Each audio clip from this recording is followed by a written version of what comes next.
जय श्री राधे दोस्तों। आशा करती हूँ आप सब स्वस्थ होंगे और अच्छे होंगे। तो आइए सुनते हैं आज की कहानी। एक बार गुरु और शिष्य एक मार्ग से जा रहे थे।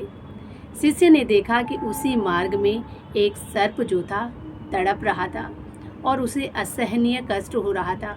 ये देखकर उसको बड़ा दुख हुआ।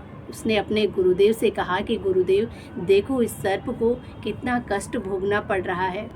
तो गुरुदेव ने अब अपने शिष्य से कहा कि पुत्र, प्रत्येक मनुष्य को अपने कर्म का फल भोगना पड़ता है और ये भी वही कर रहा है।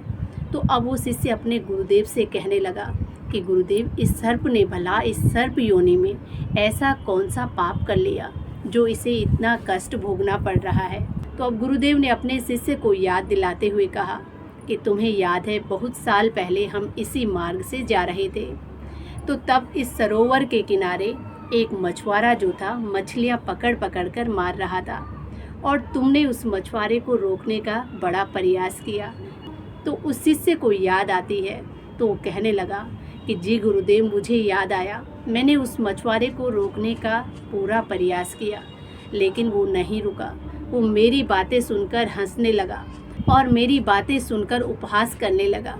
तो अब गुरुदेव ने कहा कि ये सर्प जो है वही मछुआरा है, इसे अपने कर्म का फल भोगना पड़ रहा है और जिन मछलियों को इसने मारा था उन्हें भी अपना बदला लेने का मौका मिला है।